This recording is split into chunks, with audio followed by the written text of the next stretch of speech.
Hello, it's absolutely lovely to be here with you. Every time I listen to that piece of music, it makes me go all funny. Even though it's me, I forget it's me, and it goes really makes me go. It's quite overwhelming in the emotion in there. And let all pain and suffering be dissolved. I mean, that is the basic reason for all the work I do, for sure. Definitely what this satsang's all about. Underneath it all, because I mean, why are we talking about any of it? Adventures, love life, money, whatever it is you want. It's because we want to end all pain and all suffering in alignment with the Buddha, whose vow was to remain somehow attached to the earth plane until all suffering was alleviated. It's a beautiful ideal. It's a hard thing to imagine, isn't it, in this world where there is just so much of it going on all the time. And really it all starts within each of us and is carried within each of us, and I'm talking about myself now.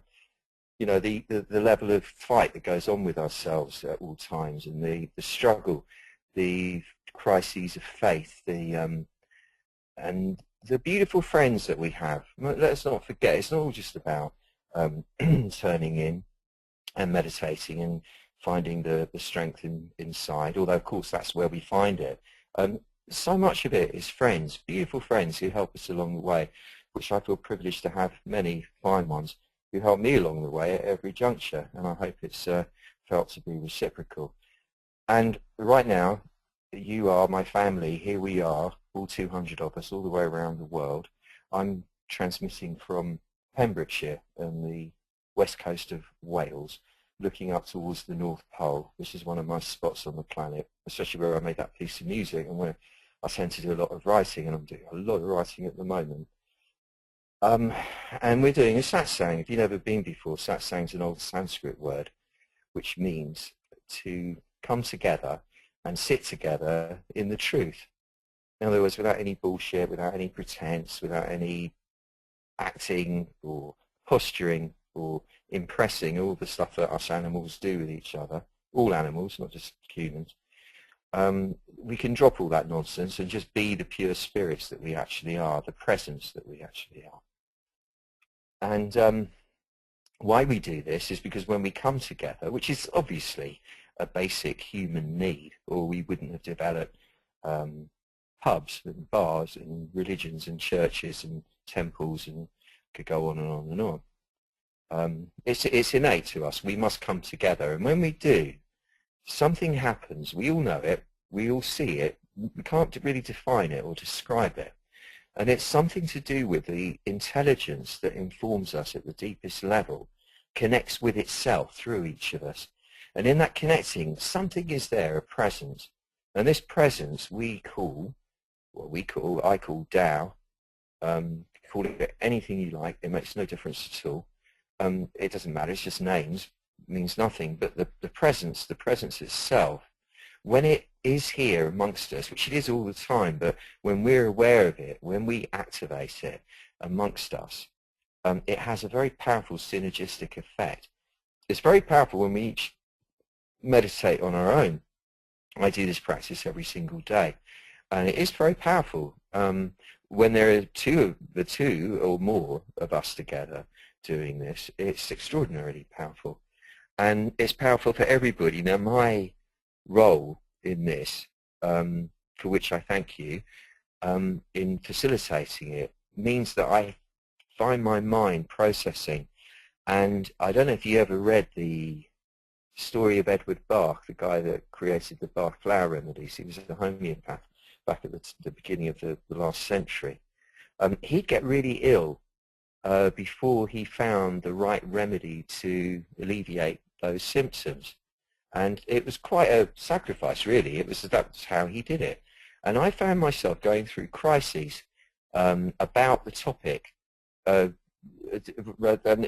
depending on how relevant that topic is to me at the time, before the satsang comes up. So life causes me to really work on it internally before the event itself. And there is some very powerful magic going on here. It certainly has quite a tumultuous effect on my own life. The idea is that I'm here in service to you so that the effects for you are smooth.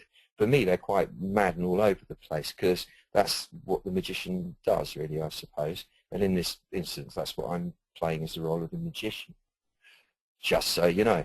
Anyhow, we're all safe here. There's beautiful people from all over the planet in all time zones, which is quite remarkable in itself. That's magic, isn't it? In itself is enough to call it a magic satsang.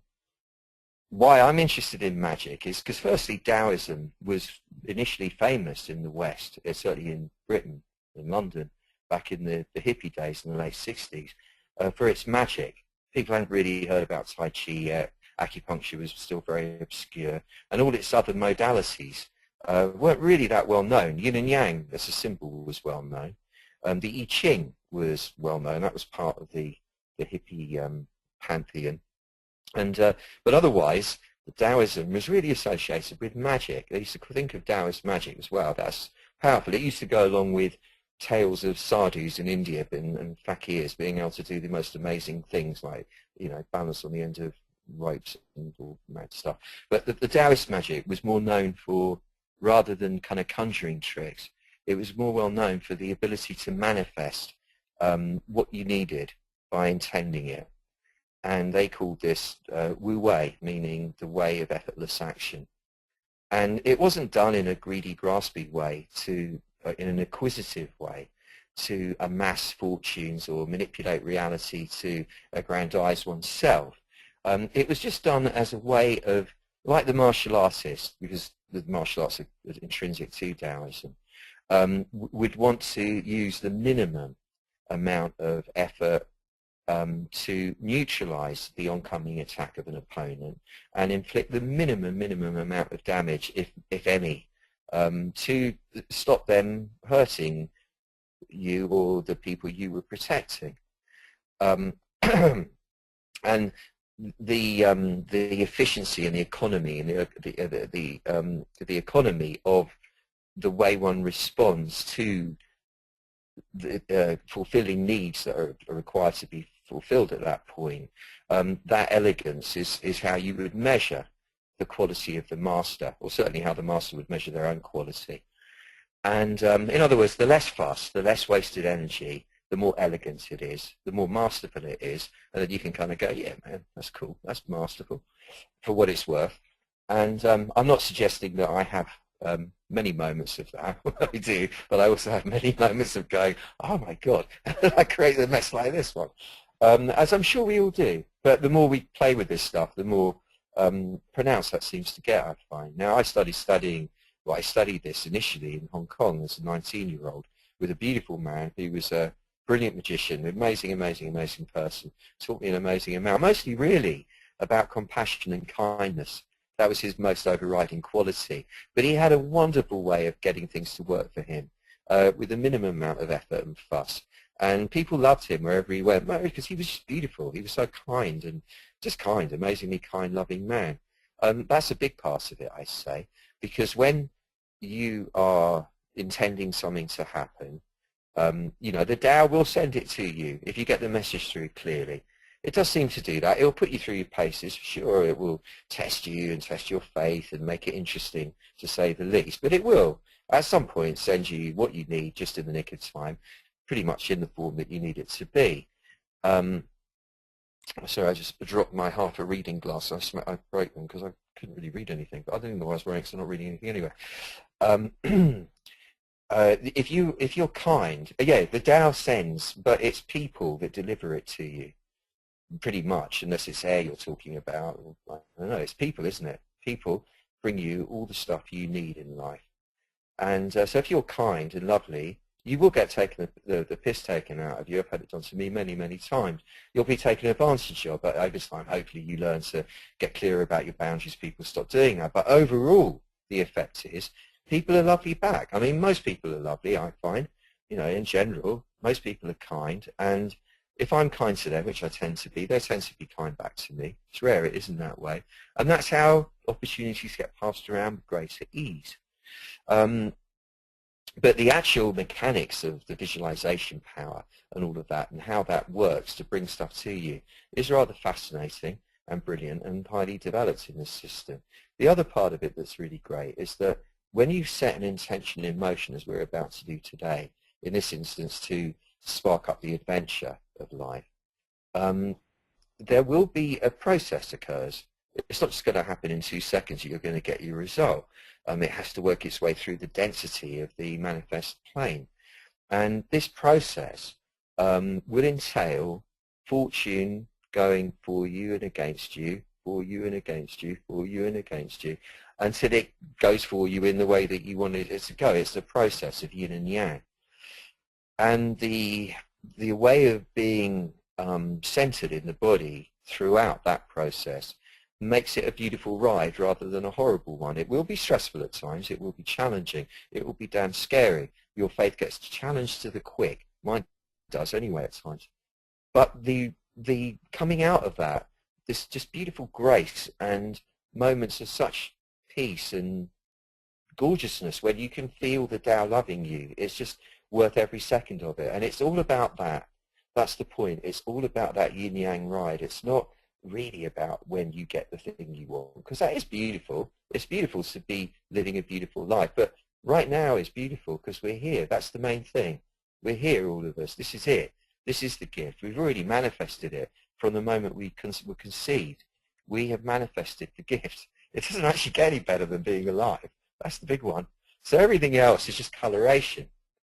And when we talk about adventure, it's really interesting adventure. I mean, I live my life as an adventure. I mean, I have done all my life. It's just innate to me. It's probably because I just don't have the discipline to live it as a non-adventure. I just can't knuckle down to that tedium of it not being an adventure.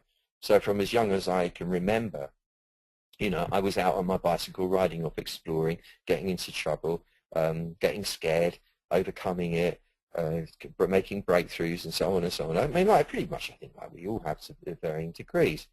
I found it difficult to come into the discipline of school and what have you, because it seemed to curtail that to some extent, or to a large extent, in fact. And as soon as I was free, bang, I was off around the world and so on, and I have never really stopped since. In the last 2 or 3 years, it's become pretty intense because I decided to not have a home as an experiment.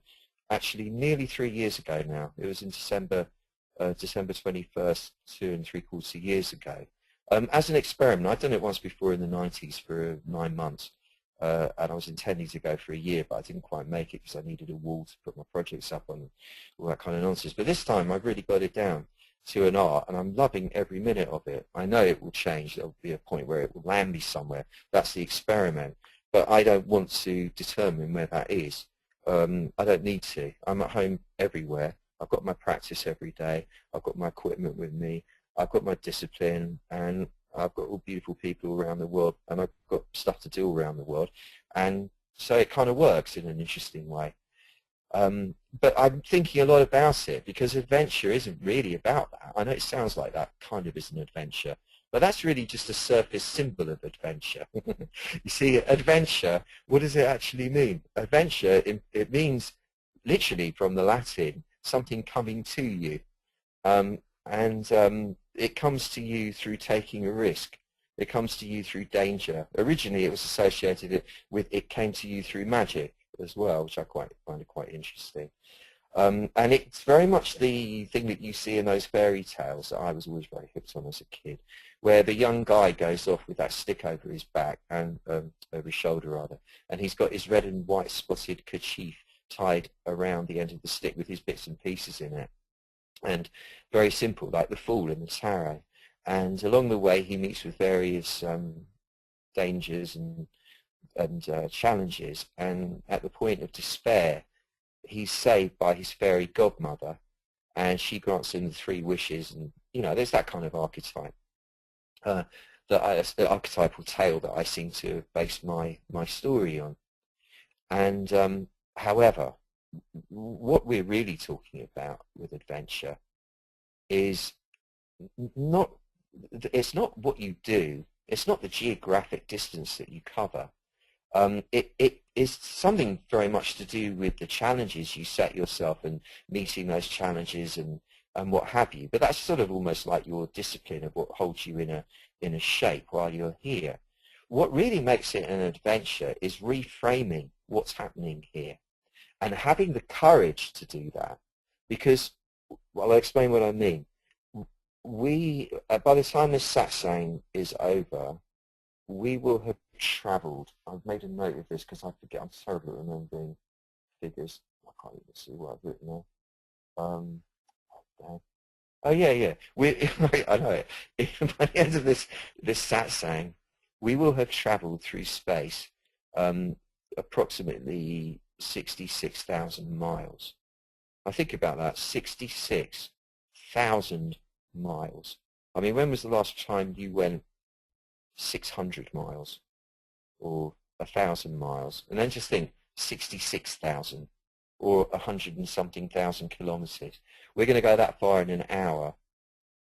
In a year, it's 600 million miles, or 900 million kilometers or whatever it is.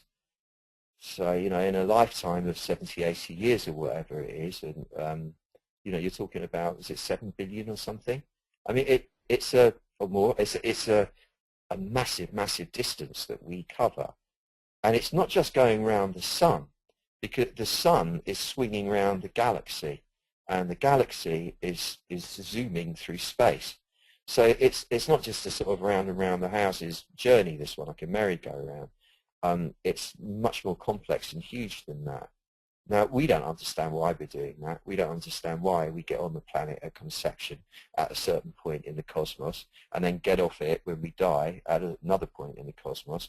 But basically, that's what's happening. That's really the adventure. That's the ride. That's the geographic ride, compared to which our local journeys on the planet, whether they're to the heart of the Amazon rainforest or the top of the Himalayas, are just kind of pissing around, really, aren't they? And that's nonsense. That's just like whether you sit in the front of the airplane or the back of the airplane, or you move to the left or the right or go to the toilet or not, really is not that consequential. The fact is, the real adventure, the real journey, the real buzz, the real thrill is plugging in consciously to what's really going on, which is that right now we are utterly zooming through space. That's far out. And that's what I want to firstly get in, because this is a very powerful thing that the Taoists have used for millennia, way before anybody in our barbaric culture even knew that we were moving through space. They thought it was still a flat Earth, you know, that wasn't going anywhere in the center of everything. The Native Americans also knew that we were moving, as they weren't the only culture, by the way, as did the Vedic mystics. This powerful, powerful, hugely fast journey through space is the first thing. And more than that, though, because that's just the physical. So, but first, I mean, the confidence that is required to remove the blinkers of the human construct that says that I'm in Wales, or you're in New York, or Seattle, or Tokyo, or Sydney, or wherever you are, or Australia, you know, like the name of the country, the continent, the whatever, and that's it. That's reality. To be able to remove those filters, widen those filters out, to go, actually, yeah, I mean, but that's just a tiny little local reference point. That's like my seat number on the plane, really. Big deal. Actually, what's going on here is much bigger than that. Wow, that's what's really going on. I'm moving through space. Far out. This is beautiful. This is exciting. This is what this is what's going on here. This is actually a major cure for depression, by the way. That's just the physical realm, though, of what's going on. What's kind of interesting more behind that is that there is this consciousness, this spirit. We could say, forgive me being lazy and using cliches and stuff, but we're spiritual beings in human form right now. And that's also very far out, because it's something that's been going on forever. This consciousness presumably was never born and will presumably never die. The consciousness of the universe, the primordial consciousness which each of us embodies, each in our unique way, never was born and will never die. As far as we know, it just is. And it's gone on forever, and it's a journey, and we call it poetically the journey of the soul, or, you know, the journey of reincarnation. Call it what you like. It's amazingly powerful. There is this adventure of consciousness going on from at least something like 60 billion years ago, which is as far back as we can now date the beginning of the universe. It's much older than 13 billion, by the way. thing that's presumably started then, and who knows, way before probably, and will probably go on just as long into the future, if not longer. That is the real adventure going on, and we don't really know in our local human state why it's going on at all. We don't even know what any of it is. It's like we're watching this movie that we don't really understand at all, but it's very mind-boggling and hugely absorbing, and if we focus on it. And when we do, even I'm hoping I'm transmitting this clarity somehow from what I'm describing. When we do, there's an excitement that's a very different quality of excitement to the excitement of anything that can be gleaned locally from any local point of stimulation. So like you could look at the movie on the back of the seat in front and get a bit excited about the action on the movie. That would be the equivalent of the excitement you get from looking at a local sunset or something great happening in your life, or going on in a really fast car or whatever, whatever's going to give you a thrill, or manifesting something huge in your life. Even that, this is a much finer and more powerful form of excitement. This sense that you, here we are being thrust at the most absurd speed, something beyond our human comprehension, through space. In reality, this isn't theoretical. This isn't some nonsense for theorists who should be really concentrating on more practical things like traffic jams and traffic lights and stuff. This is like proper. This is really what's going on. We're being thrust at massive speed through space from one point in the cosmos to another, in a human body, and going through all the process of learning to use the spacesuit, all the equipment, how to operate with all the other spirits in their spacesuits who've come from all over the universe to be here together, not everyone with the same kind of agenda as we can see on the planet. And we don't know why, and it's an incredible thing, and there's all sorts of mayhem and turmoil going on the craft, i.e. the planet, as we in our human spacesuits travel through together, and that seems to be increasing because there's more of us, and the stewards and stewardesses don't quite know how to get everyone to sit in their seats properly and stay quiet, and the movies aren't quite interesting enough to keep everyone going. The food's a bit crap, and everyone's getting a bit restless, and it's a bit air conditioning, and people are getting pissed off, and they want to move to the front of the plane. Why should the people in first class be there? And all of that kind of stuff's going on. It's a fascinating story, isn't it, this adventure? A fascinating story. And what it really is, ultimately, is that all of us are going to be going back to the one. All of us will be returning eventually. I'm not suggesting at the end of this lifetime, although personally I think that would be quite nice, for me anyway, that all of us are going back to the one at some point. At some point, eventually, everything is reabsorbed into the one, the Tao, the unit, the one principle, the primary principle, the prime cause. So basically, all of this that's going on here is the Tao having an adventure. It's not even us having the adventure. We're just what it has its adventure through.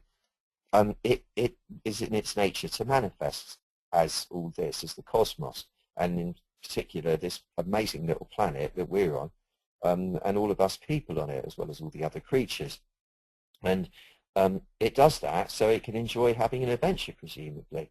That's why it's doing it. It wouldn't bother. It would stay in the unmanifest form. And so that's what's going on. The Tao is having an adventure here, and we're doing the adventure on its behalf. And eventually all of it will be reabsorbed into the one. It will all disappear, and eventually, and then it'll start again. And how does that sound?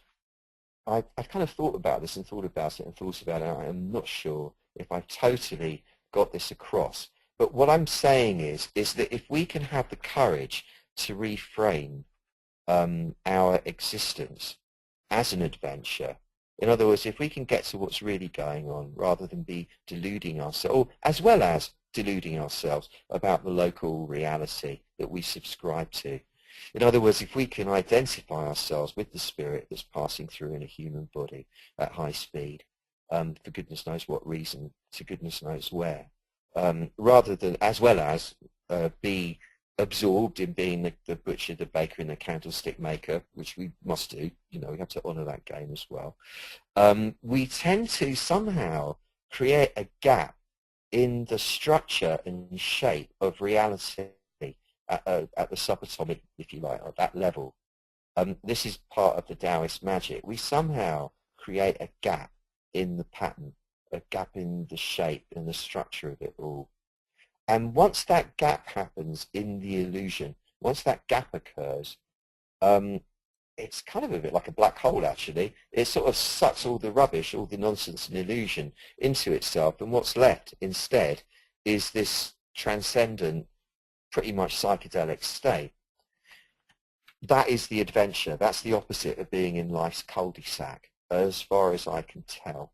So really the adventure that we're really all on is the adventure of coming back to the Tao, or to the God, to the Godhead, to oneness, to full self-realization. So really this is an adventure of enlightenment. And it's a damn exciting one. I always used to think enlightenment was a really boring concept. It just meant kind of sitting still and not really feeling anything except perfection. But I'm seeing it more and more clearly as I get older. It's actually really buzzy. It's a really thrilling feeling, enlightenment. It's about being on this ridiculously high-speed ride. It doesn't get more exciting than that. So what I'm going to do, and it's something I've been training myself in for since I was 21 or 2, you know, like how to do this properly. I'm really praying I can transmit it to you. I know I can, because you're really beautiful, deep, conscious, magnificent being, all of you. Is to transmit this somehow, the thrill of the ride, and by doing that, activate the next kind of the expanded adventure reality for everybody here. Why would I want to do that? Just to maximize the thrill of being for everybody, and in that maximizing of it, help everybody be more inspiring to everybody they know, and to spread a sense of real joy, genuine excitement, and perspective and wisdom, that we all kind of are ambassadors for it, really, because I truly, truly, truly, deeply know that the world, our human world, needs a lot of healing right now. It's a lot of turmoil, a lot of crisis, and a lot of stuff bubbling up behind the surface that needs settling. I mean, it's the party's going a little bit mad, and we need to kind of, I feel we need to calm it a little bit, just a bit, just to get everyone to relax a bit more. And it's not a dull relaxation. It needs to be an exciting one. It needs to be one where people are just delighted to be here. I want to spread that. That's what my mission is personally. I just want to spread that delight, really, because it's the only antidote to all the awful shit that's going on right now. And yeah, so first of all, if you're with me, my brothers and sisters, my beloveds, can we get busy here with, or rather I'm busy, and do the meditation. The first thing then to undo all the so-called blocks to the adventure would just be merely to say, are you willing to make the choice now to get real and open up to what's really happening here? It doesn't mean you have to relinquish the illusion. You can still be in the illusion when it's comfortable. Cream teas and television and cul-de-sac reality is lovely. You know, that's all fine. We can do that. You won't lose that. But just to know what's really going on here and be willing to be with it and own it fully. You have to ask yourself, are you really willing to do that now? That's all you have to do. As soon as you've answered yes to that, the blocks are removed. They didn't exist anyway. Remember, you can always get the cul-de-sac back. It's always there. It's eternal, the cul-de-sac. Now, let's just prepare the mechanics, right? Let the body relax. Just scan everywhere in your body. Let's go for the 3 main senses. Let's go for the chest, first of all. And look at your chest and see how tense it is. Now, does it need to be that tense? Does your heart need to be that pumping to make you feel alive? Is it okay to let it go? If so, let it go a bit more. See what happens. Just get the sense of your chest right in the very center of it softening. And you can feel your breath wanting to go, oh, and don't hold back if it wants to do that. Just let the chest go really, really, really soft. And feel the relaxation, a bit like you've taken a drug to relax you, or drunk in some really good stiff whiskey that warms your chest up. It's that feeling. But this is natural and it's much better. It's much deeper. It's a beautiful feeling and you can feel it. Your chest just going on. Now, be aware as you do this that there is this speed going on. 66,000 miles an hour, 100,000 kilometers an hour of speed. And that's just the local speed going around the heliocentric orbit. This massive, massive speed going on. We're getting whirled through space right now. Be aware of that and relax into it. A lot of the tension is to guard against feeling that, to guard against feeling what's actually going on, probably to avoid dizziness or feeling sick or whatever. But come on, we're strong, we can take it. So relax the heart and let yourself feel the excitement of the movement. And it's not something you have to imagine because the movement is happening. I promise it's happening. The speed is going on. Just open up to it. Then your belly, and I mean the lower abdominal area, where we do tend to grip quite a bit. Again, for the same reason. If we grip the belly, it will keep us on the planet. It will keep us locked into the illusion of being human. And this is it. And the aeroplane ride is all there ever was and will be, and so on. The gripping of the belly holds us in that trance. Let the belly go. See what happens. And as you let the belly go, you can start to feel, or even just imagine you can start to feel, the sensation of the speed. I mean, talking 66,000 miles an hour. Pardon me repeating myself, but it is phenomenal. It's so fast. It's 19 miles a second. Every second, 19 miles, 30 kilometers, every single second, right now. And your belly feels that as you relax your belly. So be big, be brave, be powerful, be strong, be a warrior, and feel the feeling in the belly. Own it. This is your birthright. And now the center of the brain. This is the bit that is like the receiving dish that picks up all the information that ever was, is, or will be at the base of the midbrain. It's the subconscious. And it is your access point to all information forever and ever without limitation. Your conscious mind, if that sounds a bit far-fetched to you, is there to limit that information to what it thinks you can handle. What we're actually doing now is being very bold and widening the filters of the conscious mind. Actually, well, that's what we're really doing. We're letting the conscious mind rest, really, but we're widening those filters right out and allowing ourselves to feel from the base of the midbrain that influx of information, which is what is actually keeping us here. That is the consciousness of the spirit, pure consciousness. It has no opinions, no beliefs, no prejudices. It doesn't give a shit. It is just here, being. And it's pure love, pure excitement, pure exhilaration, pure thrill of being. And it can only be like that because it is connected to the heart area where that kind of, the warmth is, the kind of human aspect of you, what Christians would call the Christ aspects of you.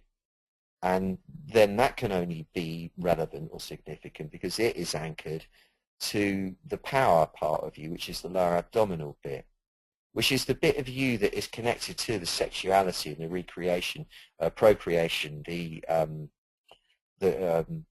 survival, the moving about on the planet, like on all fours, like, you know, that kind of earthy, dirty, primal aspect of nature. And the bit that grips to the ground so that we don't all just fall off and go flying into space, if you like.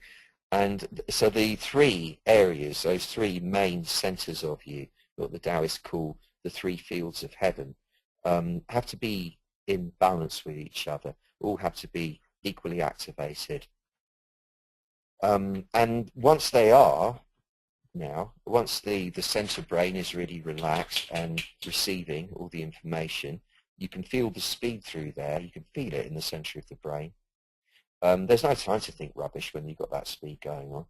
When the heart area is open and feeling the speed, and so there's that, I am loving being alive. I'm loving this ride. I love this ride. It goes beyond all the fears and the doubts and the self, limitation thoughts and the petty nonsense that goes on, and you know, all of the stuff. It goes beyond all earthly considerations. It's just, I love being. I love being, that feeling. And when that's happening, and then down in the belly, that is the sort of gathering of the will to live, the will to survive, the will to be, and the will to keep on being, and the will to help sustain all of this keep being, i.e. through procreation, if you like. And this is all now in unison. This is all now happening inside of you. And when this is happening inside of you, this is the spirit. You are the spirit now. This is, you know, of course there's going to be obfuscation because of the habitual kind of human ways of using the mind and so on and so forth, kind of trying to get back in there because it doesn't know what to do with itself. But in the core, here, now, in the core, this is the spirit. This is what was never born and will never die and just goes on forever and ever, and it's on this ride. Now, inside the body, it makes it a lot easier within the arena of the body to sit the spirit and for it to enjoy its amazing adventure if the body is breathing slowly and freely. So accommodate the spirit now by breathing more freely, more slowly, more deeply, more smoothly, more luxuriantly, enjoyably. Love it, you know, love the feeling of the breathing. It's not a chore, it's a joy, it's a pleasure, and it's what keeps you in the spacesuit, basically. That's the mechanism. You know, once the breathing stops for long enough, you can't be in the spacesuit anymore. So, you know, that's what's the mechanism that's keeping you in it. So keep that one going. That's like your petrol for the car, if you like, you know, the breathing. Just let breathing happen really freely.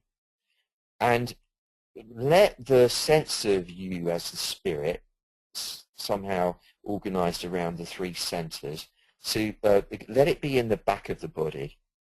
Like you know, if you're on the aeroplane on this ride, and it's a very fast ride, or in the spaceship, you don't want to be sitting leaning forward all the time. It's not good for you. It's not comfortable. It's stupid. It's not going to get you there fast. It's not going to make the ride safer or better in any way at all. The thing to do is to sit right back in the seat on the spaceship or the plane, isn't it? Much better if you've got a long journey. To do that inside your body, sit right back inside. Just get yourself leaning up against your own shoulder blades, the back of your skull, the front of your spine, the hip bones, the front of the sacrum. Just sit right back like you're leaning back in a wonderfully designed, comfy chair. And what is leaning back inside of you? This is the spirit. This is the presence. This is the thing that wasn't born, will never die. It just is. This is what's having the adventure. It's not the local constructed self, the personality, little Stephen, little Anne, little John, little Tom. It's not that. It isn't that. It's not the stuff that we learned who we were at school and all the nonsense that we've learned. That's fun and everything, and it's a beautiful illusion. But what it is, this thing that's having the adventure, is the spirit. It's huge. It's magnificent. And when you sit back inside, you can allow the spirit to be back behind the physical body if it wants to be as well. It doesn't have to be confined within the physical form, as long as it's situated properly in the back of the body and it's anchored there. The rest of it, its own back, if you like, can spread out upwards and behind your physical body. So it's got a bit of space to be, because the spirit's pretty big. It's huge, and it's hard to keep it confined in a physical shape all the time. So if it wants a bit of space, let it have as much space to be as big as it really wants to be. And feel the speed all the while. Feel the speed all the while. And from this place, pay more attention now to relaxing your heart area.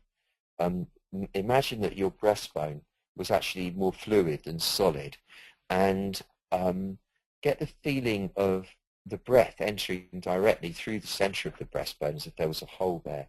And every time the breath comes in and out, it makes your breastbone softer and softer.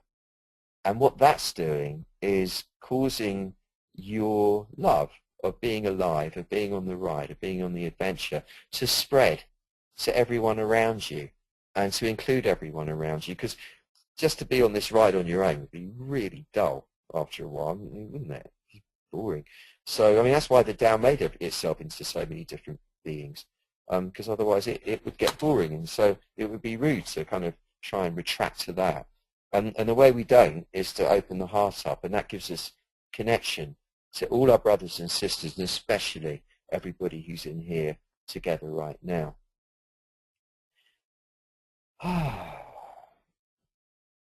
And then just let's glide for a bit. Service will be resumed in a moment.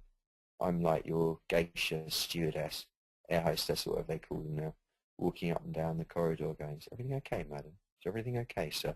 And you're going, thank you very much, thank you very much. So I just want you to get the feeling of just being on the ride for a moment.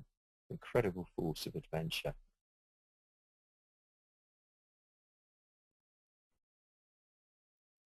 And as you sit here on the ride, on this fantastic journey to goodness knows where, there will be naturally symbols come into your mind that represent the things that you want in your adventure, the kind of things that you want to happen. And try not to make them by logic, these pictures. They're there already. You know them. They're symbols of joy, reference points that you kind of are aiming for in a way, that will signify, yes, I passed that point in the journey now. Oh, that was good. Needed to go past that bit. And so just to give it a bit of sense, the whole thing. See what symbols or symbol arises for you. I am reticent to share, because I don't want to influence, but I'm getting a picture of you, of all of us, suddenly sitting on a throne and being showered with treasure and honour. That would be a lovely point in the adventure. What a beautiful point in the adventure. You go through all the challenges and all the fears and the trials and the tribulations, and at some point there you are. You can see your face smiling back at you, looking just so supremely joyful, so accomplished and proud to have got that far. Smiling back at you, just beaming, being showered with treasure and honour. Get that one. See that one. Really see it strong. And another one I'm seeing is lying in a beautiful beach-type environment, very, very warm, lush and balmy, and palm fronds, and surrounded by loved ones, just in a state of beautiful affection and bliss, and that feeling of just everything is okay and you can rest, that you've earned the rest. And it's a lovely accompanied rest. It's a beautiful rest where there's just affection and warmth. You know, that beautiful feeling of human warmth and love. And I see you there. See yourself there. That sense. And again, see your face smiling back at you in that state of just being purely loved and caressed and honoured in that loving, intimate way by people who really, really care about you, or someone who really cares about you. See yourself smiling back at you, almost like winking, going, oh yeah, this is beautiful. This is for you. See maybe yourself in a more formal setting, being celebrated, or in a more social setting rather, being celebrated for achieving something wonderful while you're here on this bit of the journey, on the earth plane journey. Just being for achieving something amazing and magnificent on this adventure, and being celebrated for it, being honoured for it. And see you really receiving it and loving it. And see that face of you smiling back at you and giving a wink, just to say, this is for you. This is for you. And all the while, it's just a beautiful movie that you're watching that's drawing you along towards it, knowing that it will come in some form or another, this kind of series of events that will prove that you are this person, really. Oh, it's not prove, and it was like kind of just the reference point. I'm losing my words. And I want you to kind of get the sense of that self that you've just been looking at, that slightly projected future self, the energy in their body, the energy of the joy that they're feeling in every single cell in their body.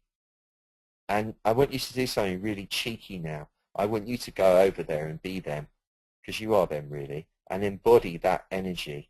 Feel it inside you. Feel that. Be that person, the future self, who's been honoured, who's been loved, who's been showered with wealth, sitting on the throne, lying on the beach, standing up in public and being lauded. Be inside their body and feel the exhilaration, all the while feeling this incredible speed of the whiz through the cosmos. It's just incredibly exhilarating and exciting, and you're feeling it in every single cell of your body. It almost makes you want to go, wee! And I want you to turn around now, bring that self back into this where you are here on the planet, back into your seat on the spaceship. So it's a bit of an acrobatic feat that. Here you are back now here, and you're embodying that exhilaration. You can feel it in you. You can feel the speed of the planet. You can feel the speed of the solar system. You can feel the speed of the galaxy through space. And it's massive, massive rush of speed. And you're exhilarated because the speed is bringing you to the fulfillment of this vague but very beautiful picture of being showered with wealth and honor and love, and being nurtured and being succored and nourished and healed and brought fully to the glory of who you are. No exception, nothing missing.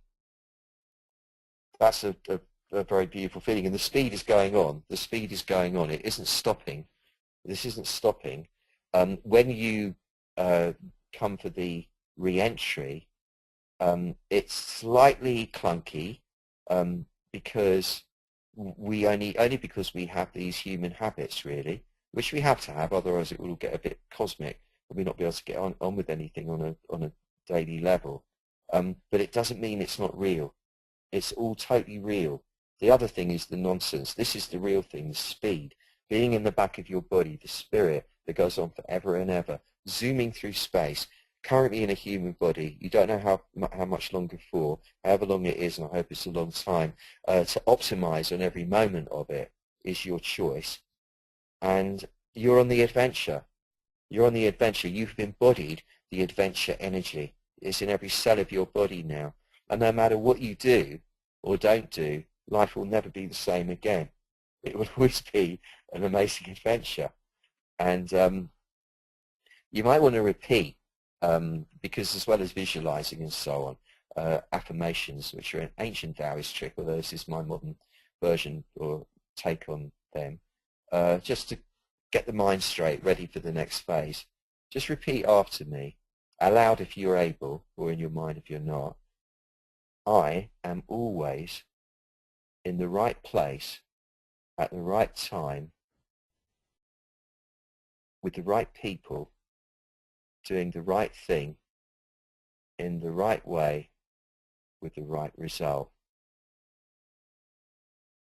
I'm guided from above, as in from the cosmos, and everything I do with grace and love. I'm provided for by the light, that is the light of my eternal spirit, and everything I need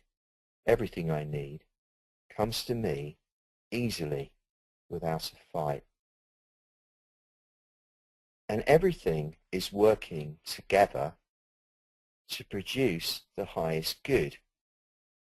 So even when things aren't working like I think they should, everything is actually working together to produce my highest good. And yeah, I think this is the moment where we start to come back and be humans again and do the questions and answers. Well, I mean, I've got a buzz going on. I don't know if you have.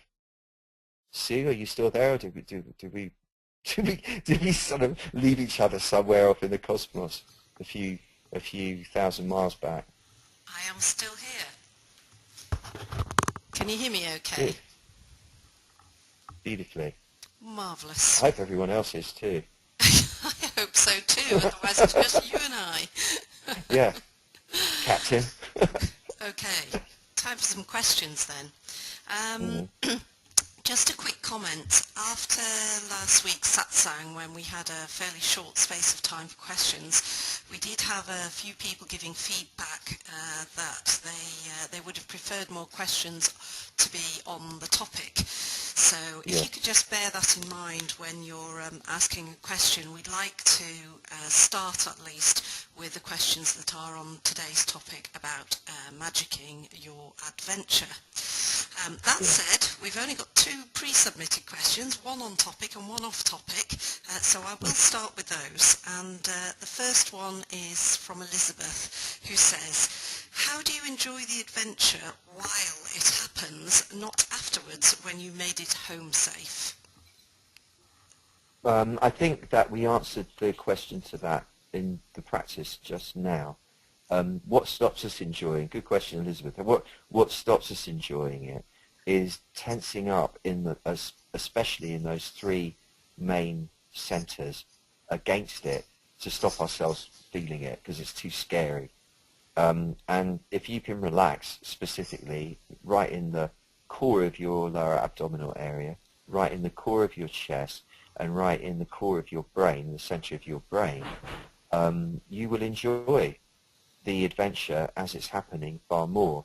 If you then compound that by sitting your spirit, your presence, right back inside so it feels safe and it's in command of all that's going on in the front of you as well, the enjoyment factor will increase manyfold, and the mechanics of keeping all that rolling smoothly is really just to keep the breath moving freely and slowly.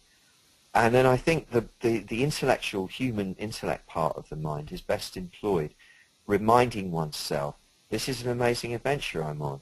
This is an amazing adventure. Enjoy it, enjoy it, enjoy it now. Don't defer until you get home. You can enjoy it then too, but right now, enjoy it, enjoy it. So telling oneself to do that, I think really makes a lot of difference. This is from Sieglinde, and she's been patiently asking this for several weeks now, Stephen.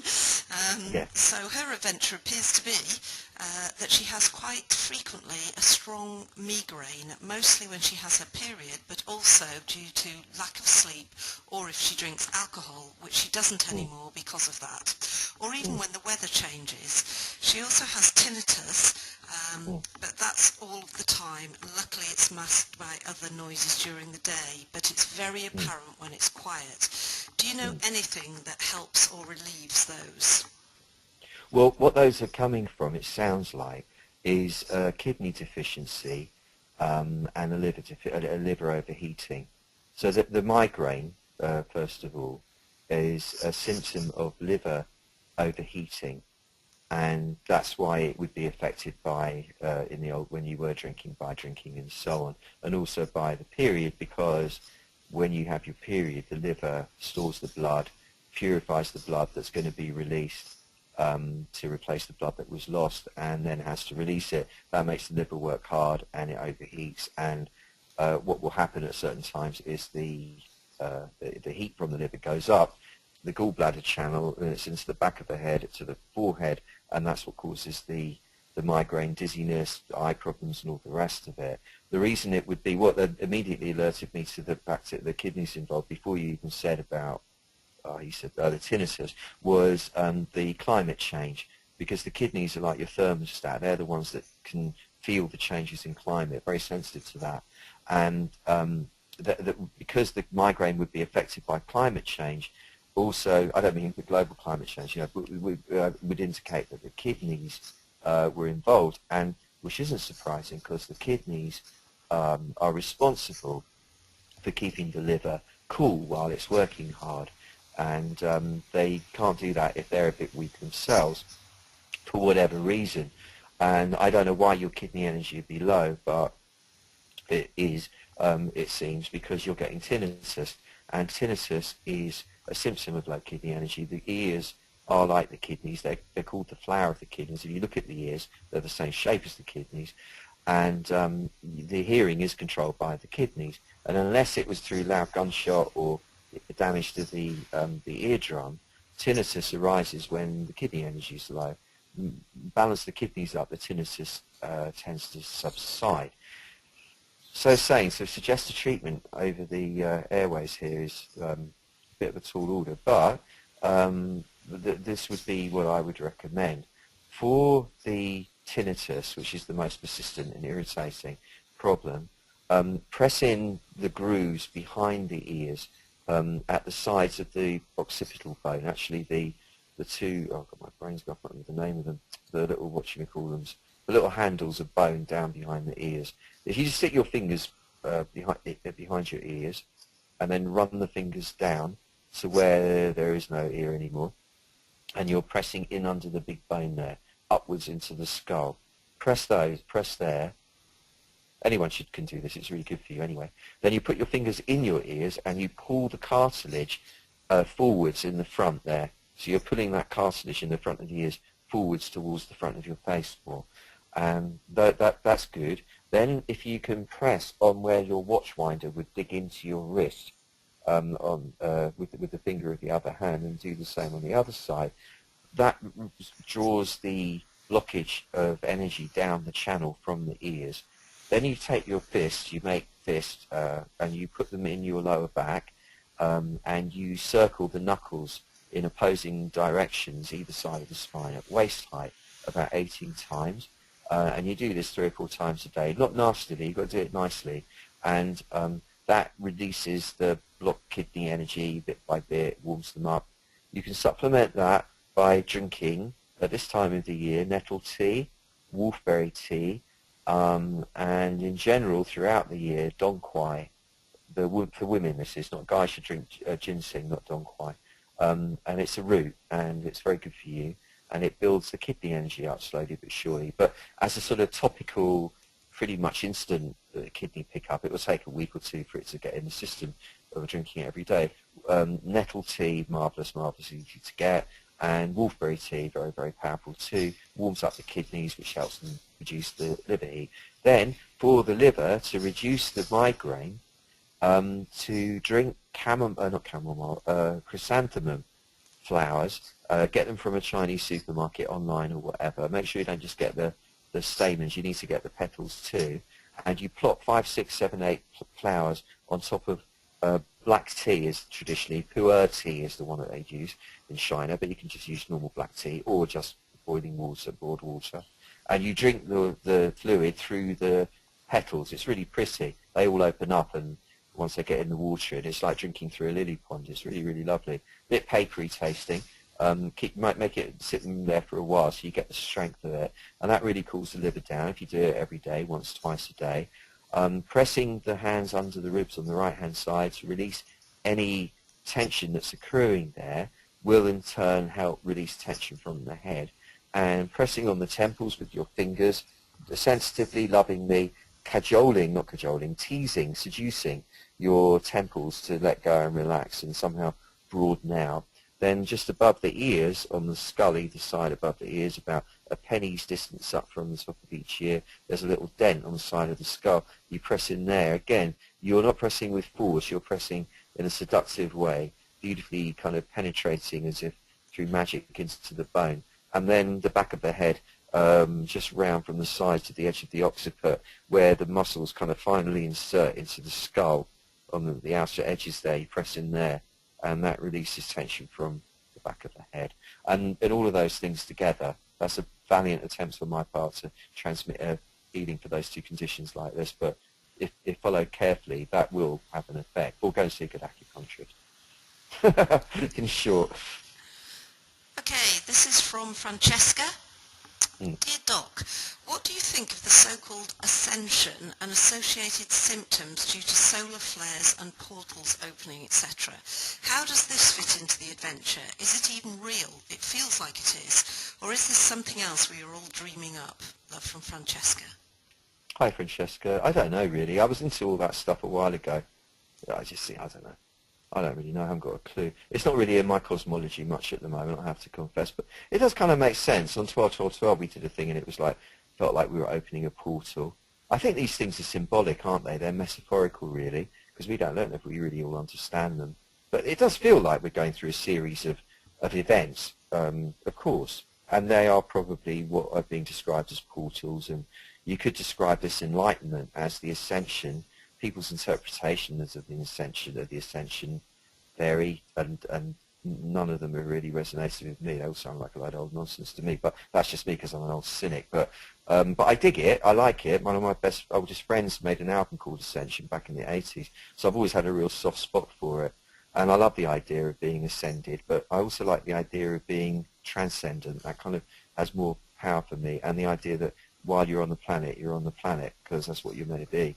And it seems more like an ongoing journey through time and space rather than an upward journey. That upward journey has got a bit hierarchical, a bit vertical model for me, a bit Western, you know. Whereas the Taoist thing's much more on the level. It's more of a whiz through space, and that's why I've always loved it. It's kind of more exciting. So yeah, no, it doesn't really resonate too much with me, but I like it that you brought it up though. It gave me a chance to show my horrible, nasty, cynical side, which I do like displaying sometimes. Okay, we've got a comment and a question from Inga now. She said, wow, wow, wow, reeling myself in from a fantabulous cosmic ride. She says, I'm on my life's biggest in practical real-life term adventures, and I travel readily and adventurously, much as you described yourself. However, I have succumbed over a very challenging winter to some health issues that I'm resolving, yet to the point I have decided that my left brain needs to occupy a much bigger place in forming my future than my very practiced and familiar right brain, which has steered me excellently in many ways. I'm experiencing clenching and self-sabotage from the ripples resulting from big changes in my life. Your satsangs and tappings seem best along with health practices, liver and gallbladder cleansing, detoxing slowly, etc. I'm a student of fundamental diagnostic nutrition and have ducks in a row again. Okay, I'm wondering, can you suggest anything else? Having blurry, spotty vision and my eyelids are too thin and my eyes are too stimulated by light. This seems to activate my clenching thinking. Do you understand that? Any suggestions on either of those fronts? You express yourself very well, Inga. Well, look, there's a. It would be great if you could go to a really good cranial osteopath or a really good craniosacral therapist to get your ocular region to settle and relax, because a lot of it is a sort of a skull posture of like being too much in the front of the face, and there's a lot can be done to actually relax the ocular region with or without the help of a practitioner. I mean, I do it myself a lot. It's really important. Just concentrating on relaxing the eye sockets, and that's helped a lot by relaxing and getting the sense of broadening your temples. So you get like as if your temples were like two flaps that were facing the front, and you open them to the sides, like two window shutters that were opening up to the sides and flung back against the wall now. That has the effect of helping to work that. If you press in with your thumbs under the base of the occiput at the back, that helps the front of the ocular region relax as well. But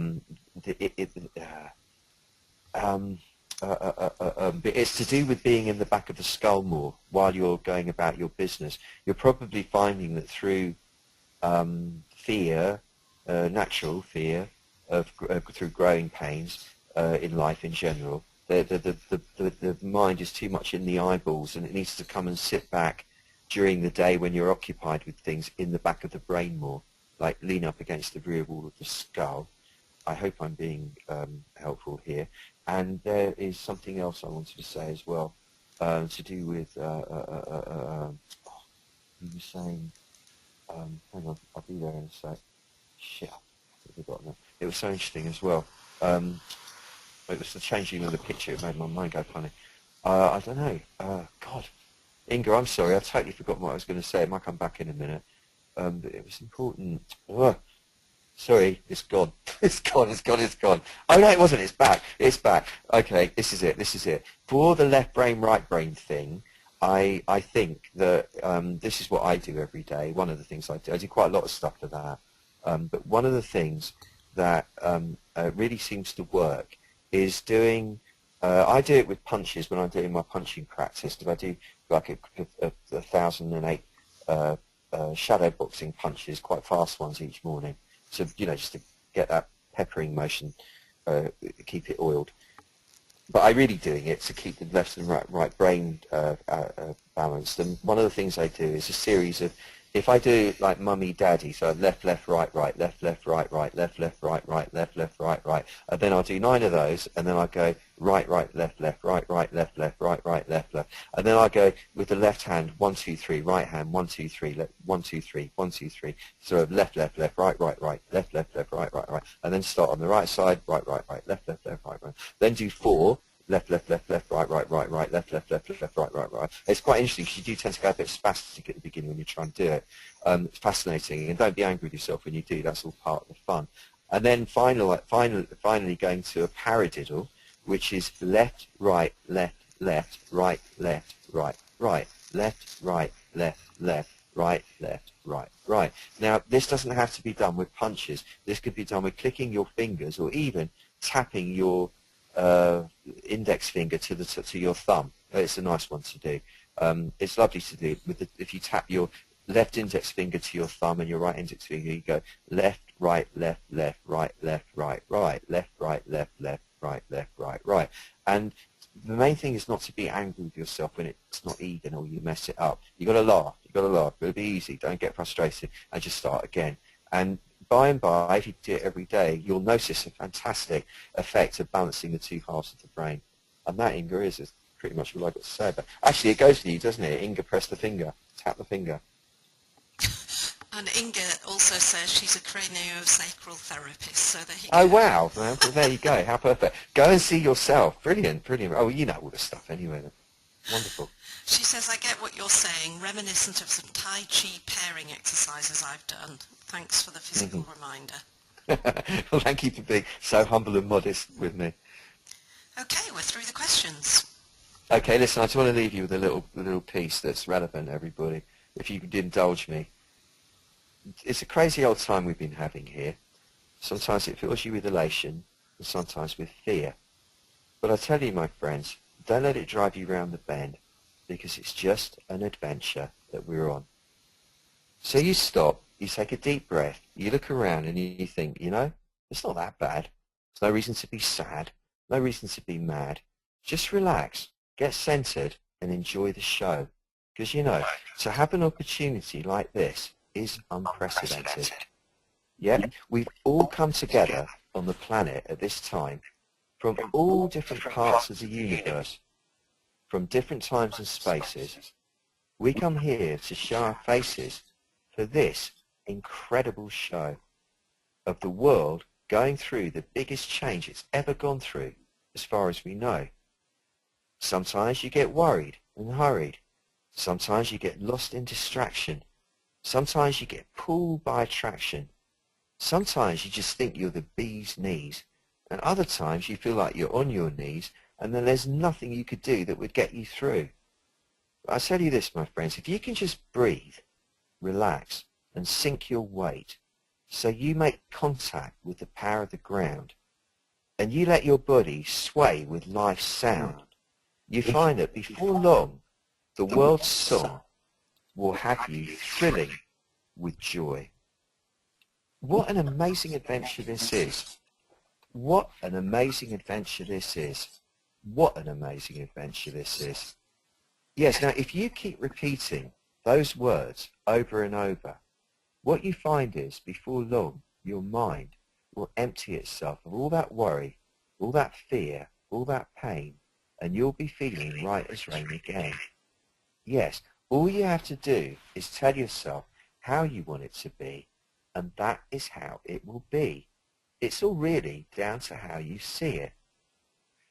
And when all is said and done, as we hurtle round this fiery sun, it's just the interactions that you have with others, all your sisters and brothers, that gives your life meaning. So fill your interactions with love, and your life will be a loving one. And believe me, when you die and you look back, the only thing you'll have left behind of any significance will be the love you shared with one another. Yes, love your sister and your brother, and see everyone on the planet right here, right now, as belonging to your global tribe. Let go of all that fear, that anger, that resentment. Open your heart wide and embrace everyone with your love. And if you think that's somehow idealistic or a little woo-woo, let me assure you that what I say is true. Because I'm one of the most cynical people that ever walked this earth. But ever since I took birth, there's been something in me that wanted to reach out with joy to every girl and boy and say, what an amazing adventure this is. What an amazing adventure this is. So let's resolve things right here, right now. There's this force, this presence informing this entire universe. Some people call it God. Some people call it the Tao. Doesn't matter what you call it. Names are just names. What is important is that you open your heart and you play your part in this great adventure, making it beautiful for everyone by instilling your joy in every girl and boy. Do you hear what I'm saying? I'm talking about playing with life like a child, allowing yourself to go a little bit wild, to reach out and touch everyone in your world with your joy, with your freedom, with your wishes for their joy, for their freedom. And by, although it may not seem like a lot that you're doing, what you'll be finding is that you'll be transforming your world, making it more beautiful, more loving, more sensually pleasing, warmer and spicier all around. And as far as I'm concerned, you can't do better than that. Just keep reminding yourself, it doesn't matter how well or how badly you think you're doing in the game of life. It doesn't matter how much ease or how much strife you seem to be dealing with. As long as you remember this is only an adventure and you let go and relax, you can enjoy it. And the more you enjoy it, the more you encourage others to enjoy it around you. Because your joy is contagious. So spread your joy to every girl and boy, okay? And say it with me, what an amazing adventure this is. What an amazing adventure this is. What an amazing adventure this is. What an amazing adventure this is. Thank you very, very, very much indeed for being here. Next week, we have a little kind of extra thing. Maureen Kelly from the West Coast of America, yoga teacher, Supreme, is going to lead us at a point after we come out of the meditation in a special chant for bringing healing to the world, if that's all right. And it would be beautiful, and we won't hear each other doing it even, but if we can just do it together all the way around the world, it will have some kind of impact. It will help the world. I'm not being alarmist. I just know that there's things going on because I'm a news freak, world news freak. I'm looking at it all the time, what's going on.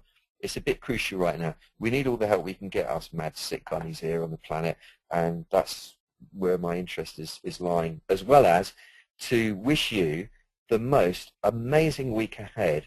May you have many, many proofs of this magic working for you. May your adventure take off. May you be bestowed with great wealth, showered with love and joy, and in every possible way feel like the luckiest girl or boy ever born. Thank you very much indeed. Bless you, and bye-bye.